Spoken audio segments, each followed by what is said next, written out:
In ancient Rome, citizens worshipped numerous gods and goddesses, mostly the 12 Olympians. The 12 Olympians consisted of the 12 most powerful deities.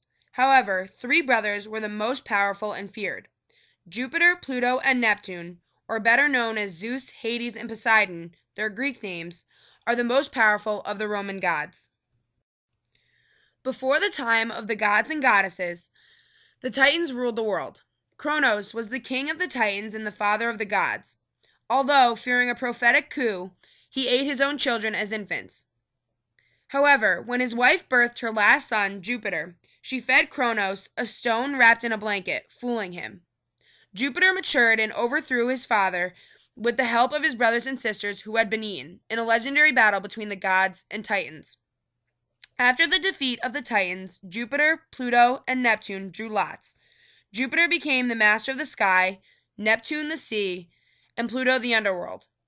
From then on, the gods and goddesses ruled the world. Jupiter became the king of the gods in the sky. He was the leader of all the gods and goddesses. He is also considered the father of the gods, literally. Every god and goddess, and even some demigods, can trace their lineage back to Jupiter. He is represented by an eagle, lightning bolt, or oak tree, 3 signs of the extreme power he possessed.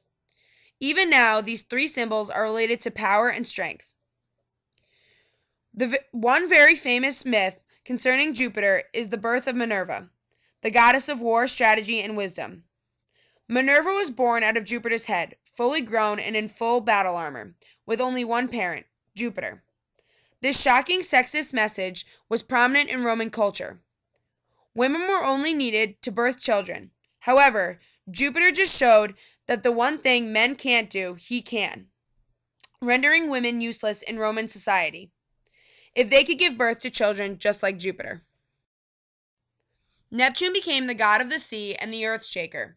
He is represented by a trident, a 3-pronged weapon that he used to rule the sea and its mysterious creatures. He is dubbed the earth shaker because he was thought to be the cause of earthquakes. Romans knew that earthquakes happened deep below the earth's surface in what they believed to be the sea. When Neptune was angered, the earth would shake, causing an earthquake. He is also represented by horses because he supposedly created them out of the sea foam. Thus, chariot races were created by Neptune, and races were often held in his honor, a major part of Roman culture. Pluto became the ruler of the underworld. He ruled the place where souls went for eternity after death. He is often represented by a 2-pronged spear or black helmet of darkness. He is usually depicted with a 3-headed dog named Cerberus, the guardian of the underworld.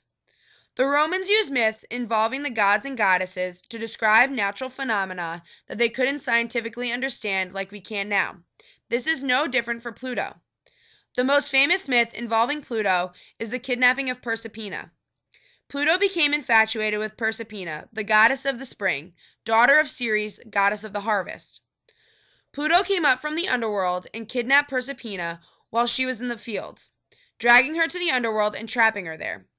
Ceres was so depressed about her daughter, she refused to allow a good harvest for the Romans. Finally, Pluto and Ceres reached a deal that Proserpina lived in the underworld for half the year and the human world for the other half. Ceres is always too depressed while her daughter is in the underworld and does not allow harvest, creating winter time. In closing, the 3 major Roman gods are Jupiter, Neptune, and Pluto, 3 powerful brothers. They each rule a different realm and were respected greatly and worshipped highly by the Romans to stay in their good graces. The Romans used the gods and goddesses to try and understand the natural phenomena that they couldn't otherwise, such as lightning from Jupiter's bolt, earthquakes, and winter. They also used the gods to reflect their patriarchal society, like the story of Minerva's birth. The Roman gods were feared by the Romans, hence their extensive sacrifices to them and many trips to their oracles. The Roman gods were a religious and cultural symbol of the ancient world.